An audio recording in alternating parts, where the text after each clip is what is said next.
Hello, this is Neela Ravi. Today we shall discuss about the basic structure and functioning of nerves, the reflex action, reflex arc, and a very interesting observation made by the scientist Ivan Pavlov while he was measuring the salivation rates of dogs called conditioned response or Pavlovian response.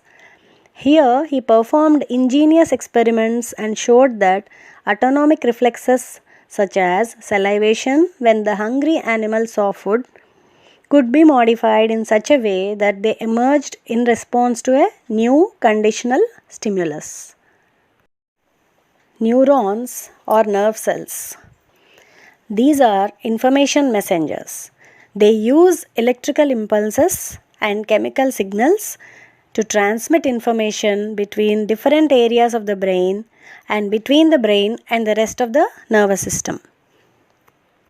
Neurons have three basic parts, namely a cell body, which is also called as a cyton, and two extensions called an axon and a dendrite. The cell body or cyton contains the nucleus. It receives electrical impulses from other neurons through dendrites and makes it go to the axon, and then this impulse moves away from the cell body to the axon. Axon, it can be myelinated or non-myelinated.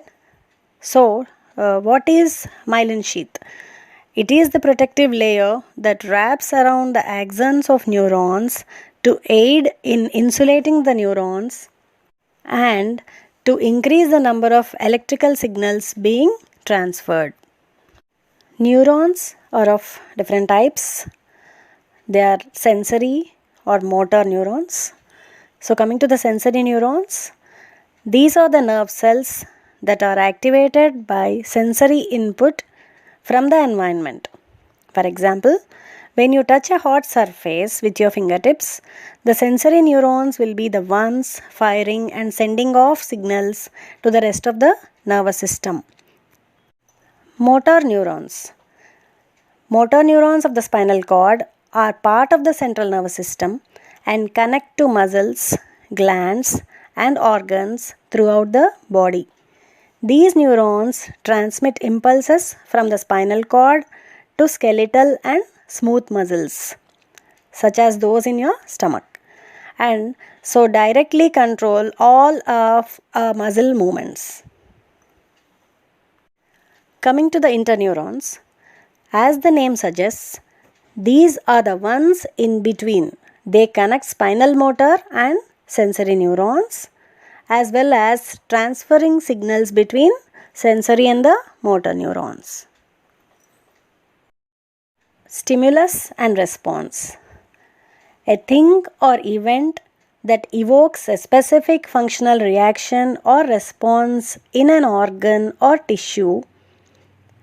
In brief, a change in the environment is the stimulus and the reaction of the organism to it is the response. Reflex action.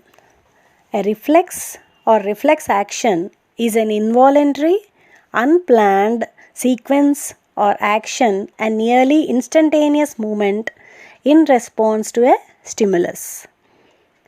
For example, if someone touches fire, the withdrawal of the hand, or someone pricks your hand with a needle, the way you withdraw your hand, these are the examples we can give for this. And a reflex is made possible by neural pathways called reflex arcs, which can act on an impulse before that impulse reaches the brain. Reflex arc. The reflex arc is a special type of neural circuit that begins with a sensory neuron at a receptor, for example, a pain receptor in the fingertip, and ends with a motor neuron at an effector, for example, a skeletal muscle. So, the reflex arc consists of these 5 steps in order: sensor, sensory neuron, control center, motor neuron, and muscle. These 5 parts work as a relay team to take information up from the sensor to the spinal cord or brain and back down to the muscles. Classical conditioning, Pavlov's dog experiments. Pavlov came across classical conditioning unintentionally during his research into animals' gastric systems. Whilst measuring the salivation rates of dogs, he found that they would produce saliva when they heard or smell food in anticipation of feeding. This is a normal reflex response which we would expect to happen as saliva plays a role in the digestion of food. The dog had learned an association between the ringing of the bell and the food. So, a new behavior had been learned. Because this response was learned or conditioned, it is called a conditioned response and also known as Pavlovian response. Here is another example. When you first saw someone holding a balloon and a pin close to it, you may have watched in anticipation as they burst the balloon. After this had happened multiple times, you would associate holding the pin to the balloon with the bang that followed. Like Pavlov's dogs, classical conditioning was leading you to associate a neutral stimulus, here the pin approaching a balloon, with bursting of the balloon, leading to a conditioned response like flinching or wincing.